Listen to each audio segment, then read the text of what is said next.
Hi everyone, this is సudhakar bogam. Welcome to Attribute. ఈ వీడియోలో ఈఆర్ మోడల్ గురించి నేను క్లియర్ ఎక్స్ప్లెయిన్ చేస్తాను. వీడియో స్కిప్ చేయకుండా ఎండ్ వరకు చూడండి, మీకు ఈజీగా అండర్స్టాండ్ అవుతుంది. ఓకే, ఎక్కడైనా డిగ్రీ ఎగ్జామ్స్లో కానీ బీటెక్ ఎగ్జామ్స్లో కానీ లేదంటే ఇక్కడ ఏం ప్లేస్కి వెళ్ళినప్పుడు కంపల్సరీగా ఈఆర్ మోడల్ మీద క్వశ్చన్స్ అయితే అడుగుతాం. ఇక్కడ ఈఆర్ మోడల్ ఏంటి మనం ఒకసారి చూద్దాం. ER model is introduced by Peter Chen in 1976. Peter Chen అనే అతను ఈఆర్ మోడల్ని 1976 లో డెవలప్ చేయడం జరిగింది. ఒకసారి ఈఆర్ మోడల్ డెఫినేషన్ చూసినట్లయితే, ER model is a visual representation of data that describes how data is related to each other. Database లో data అనేది ఎలా స్టోర్ అవుతుంది, రిలేషన్షిప్ ఎలా మెయింటైన్ చేస్తుంది, దాన్ని ఒక విజువల్ రిప్రజెంటేషన్ గా డిజైన్ చేయడానికి ఈఆర్ మోడల్ ని యూజ్ చేస్తాం.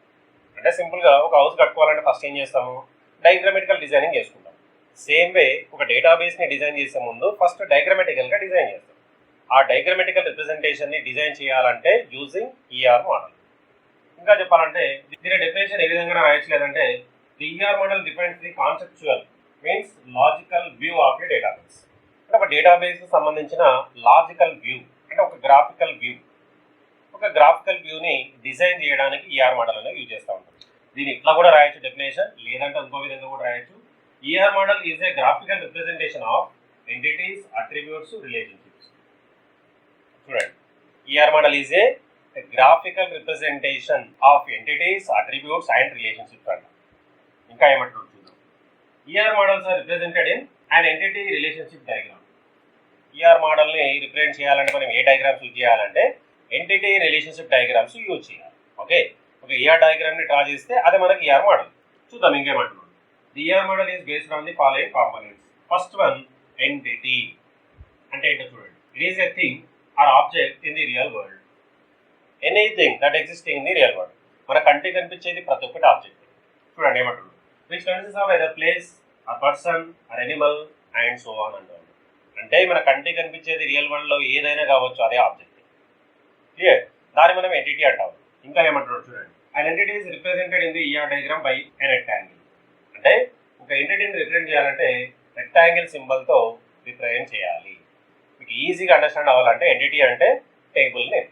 సింపుల్ గా ఒక టేబుల్ నేమ్ నే మనం ఎంటిటీ అంటే అది గుర్తుపెట్టుకుంటే సరిపోతుంది. Next, attribute. మన అట్రిబ్యూట్ అంటే ఏంటో చూడండి, it is nothing but characteristics or properties of an entity.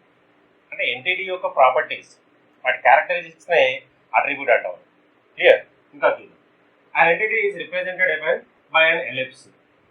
ఎంటిటీని ఎలా రిప్రజెంట్ చేయాలి, ఎలిప్స్ సింబల్ తో రిప్రజెంట్ చేయాలి. ఎలిప్స్ అంటే oval symbol. Clear, oval symbol తో అట్రిబ్యూట్ రిప్రజెంటేషన్ చేస్తాం. Each entity is described by a set of attributes. ప్రతి ఒక్క ఎంటిటీకి సమ్ సెట్ ఆఫ్ అట్రిబ్యూట్స్ ఉంటాయి. అలా అట్రిబ్యూట్ అంటే ఈజీగా మనకు అండర్స్టాండ్ అవ్వాలంటే టేబుల్లో ఉండే కాలం నేమ్స్, ఫీల్డ్ నేమ్స్, ఆ కాలం నేమ్స్నే మనం ఇక్కడ అట్రిబ్యూట్ అంటాం. టేబుల్ నేమ్ నేమో ఎంటిటీ అంటాము, కాలం నేమ్స్ నేమో అట్రిబ్యూట్స్ అంటాము. ఆ విధంగా మీరు ఈజీగా గుర్తుపెట్టుకోవచ్చు. ఓకే, టేబుల్ నేమ్ డిజైన్ చేసేటప్పుడు ఎంటిటీ తీసుకుంటాము, కాలం నేమ్స్ డిజైన్ చేసేటప్పుడు అట్రిబ్యూట్స్ తీసుకుంటాము. Simple, clear. నెక్స్ట్ చూద్దాం, రిలేషన్షిప్. మన రిలేషన్షిప్ ఏం చేస్తుంది చూడండి. Relationship describe association among data. అంటే టూ డేటా మధ్యలో రిలేషన్షిప్ మెయింటైన్ చేయాలంటే ఆ రిలేషన్షిప్ ని చూపించడానికి, ఆ రిలేషన్షిప్ ని మెయింటైన్ చేయడానికి ఈ రిలేషన్షిప్ అనేది యూజ్ చేస్తాం. Relationship is represented by A diamond. Relationship ని రిప్రజెంట్ చేయడానికి డైమండ్ సింబల్ ని యూజ్ చేస్తాం. అంటే మొత్తానికి ఇక్కడ ఈఆర్ డయాగ్రామ్ ని డ్రా చేయాలంటే మెయిన్ గా entity, attribute, relationship, rectangle, ellipse, diamond, ఈ 3 కాంపోనెంట్స్ అయితే కంపల్సరీగా కావాలి. క్లియర్. మరి ఇందులో అడ్వాంటేజెస్ ఏమైనా చూద్దాం. First one, visual representation. ఇది అడ్వాంటేజ్. అంటే ఒక డేటాబేస్ ని విజువల్ గా డ్రా చేసి చూసుకుంటే మనకి ఈజీగా అండర్స్టాండ్ అవుతుంది. క్లియర్. ఫర్ ఎగ్జాంపుల్ మనం ఒక హౌస్ కట్టుకోవాలనుకుంటాం. మనం ఏం చేస్తాము, ఒక బిల్డర్ని అప్రోచ్ చేయాలి. బిల్డర్ని అప్రోచ్ అయిన తర్వాత మన రిక్వైర్మెంట్ ఏముందో అదంతా ఎక్స్ప్లెనేషన్ చేస్తాం. మరి ఆ ఎక్స్ప్లెనేషన్ బేస్ చేసుకుని బిల్డర్ డిజైన్ చేయాలంటే కొంచెం ప్రాబ్లం. దాన్ని డయాగ్రామెటికల్ గా డిజైన్ చేసి ఇచ్చినామంటే అతనికి ఈజీగా అండర్స్టాండ్ అవుతుంది. దాన్ని బేస్ చేసుకొని కన్స్ట్రక్షన్ అనేది స్టార్ట్ చేస్తాం. సేమ్ వే ఒక డేటాబేస్ ని డిజైన్ చేయాలంటే కూడా విజువల్ రిప్రజెంటేషన్ చేసామంటే డేటాబేస్ ని డిజైన్ చేయాలంటే ఈజీ అవుతుంది. ఇది మంచి అడ్వాంటేజ్. Next, conceptual simplicity. ఒక డేటాబేస్ కి కోడింగ్ రాయాలంటే చాలా ప్రాబ్లం అవుతుంది, కానీ దాన్ని డయాగ్రామెటికల్ గా డిజైన్ చేయాలంటే మనం ఈజీగా చేయొచ్చు. ఓకే, ఆ డేటాబేస్ కి సంబంధించిన ఎంటిటీస్ ఏంటి, అట్రిబ్యూట్స్ ఏంటి, వాటిని పట్టుకొని ఈజీగా మనం డ్రా చేసుకుంటూ పోవచ్చు. ఓకే, ఇది కూడా మంచి అడ్వాంటేజ్. అంటే ఒక డేటాబేస్ ని డిజైన్ చేయాలంటే ఈఆర్ మోడల్ డ్రా చేసినట్లయితే దానికి సంబంధించిన కోడింగ్ ఈజీగా డెవలప్ చేయొచ్చు. ఓకే, ఇది కూడా మంచి advantage. Next, integrated with relational data model. ER model అనేది రిలేషనల్ డేటా మోడల్తో ఇంటిగ్రేటెడ్ అయి ఉంటుంది.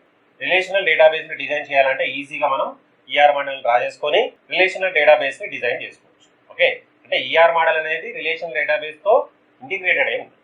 ఇది కూడా ఒక మంచి అడ్వాంటేజ్. మరి డిసడ్వాంటేజెస్ ఏమున్నా చూద్దాం. First one, limited relationship representation. ఇప్పుడు ఫర్ ఎగ్జాంపుల్గా ఎంటిటీస్ 4-5 ఉన్నాయి అనుకోండి, ఈజీగా మనం రిలేషన్ చూపించాం. అదే 100 ఎంటిటీస్ ఉన్నాయి అనుకోండి, వాటి మధ్యలో రిలేషన్ మెయింటైన్ చేసి దానికి ఈఆర్ డయాగ్రామ్ డ్రా చేయాలంటే కాంప్లెక్స్ ప్రాబ్లం. అంటే లిమిటెడ్ రిలేషన్షిప్ రిప్రజెంటేషన్కి అయితే ఇది సపోర్ట్ చేస్తుంది. ఓకే, ఇది ఒక చిన్న డిసడ్వాంటేజ్ కింద చెప్పుకోవచ్చు. Next, it does not support DML. ER model data manipulation లాంగ్వేజ్కి సపోర్ట్ చేయదు. ఓకే, ఇవి మనకు డిసడ్వాంటేజెస్. ఒక చిన్న ఎగ్జాంపుల్ చూసినట్లయితే ఈఆర్ డయాగ్రామ్ సంబంధించింది ఇక్కడ చూడండి. స్టూడెంట్ కోర్స్ అనేటివి ఎంటిటీస్. స్టూడెంట్ ఎంటిటీకి సంబంధించిన అట్రిబ్యూట్స్ వచ్చేసి రోల్ నెంబర్, నేమ్. కోర్స్ ఎంటిటీకి సంబంధించిన అట్రిబ్యూట్స్ వచ్చేసి సిఐడి, కోర్స్. స్టూడెంట్కి కోర్స్కి మధ్యలో రిలేషన్షిప్ అనేది మెయింటైన్ చేస్తున్నాం. క్లియర్? స్టూడెంట్కి కోర్స్కి మధ్యలో రిలేషన్షిప్ని మనం చూపించవచ్చు. ఏం చూపించవచ్చు ఇక్కడ? Student learn course. చూడండి, ఈ 2 ఎంటిటీస్కి మధ్యలో రిలేషన్షిప్ అనేది మెయింటైన్ చేస్తాం. ఈ విధంగా మనం ఈజీగా ఈఆర్ డయాగ్రామ్ని డ్రా చేసుకోవచ్చు. ఓకే, సింపుల్ ఈఆర్ మోడల్ అంటే గ్రాఫికల్ రిప్రజెంటేషన్ ఆఫ్ డేటాబేస్. ఒక డేటాబేస్ని డిజైన్ చేసే ముందు దాన్ని డయాగ్రామెటికల్గా డిజైన్ చేసుకుంటే దాని కోడింగ్ అనేది ఈజీగా మనం డెవలప్ చేయొచ్చు. ఓకే, మీరు ఇక్కడ డిగ్రీ ఎగ్జామ్స్లో కానీ బీటెక్ ఎగ్జామ్స్లో కానీ లేదంటే ఎక్కడైనా ఇంట్రెస్ట్కి వెళ్ళినప్పుడు కంపల్సరీగా ఈఆర్ మోడల్ మీద క్వశ్చన్ అయితే అడుగుతాం. ఓకే, మీరు ఏదైనా నోట్ తీసుకొని క్లియర్గా ఏమైనా రాసేసుకోండి. నెక్స్ట్ వీడియోస్లో టైప్స్ ఆఫ్ ఎంటిటీస్ ఏమున్నాయి, టైప్స్ ఆఫ్ అట్రిబ్యూట్స్ ఏమున్నాయి, టైప్స్ ఆఫ్ రిలేషన్షిప్స్ ఏమున్నాయి, వాటి గురించి నేను క్లియర్గా ఎక్స్ప్లెయిన్ చేస్తాను.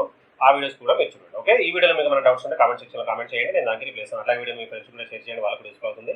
నెక్స్ట్ వీడియో మళ్ళీ కలుద్దాం. So thanks for watching. Like, share, subscribe my channel. Thank you.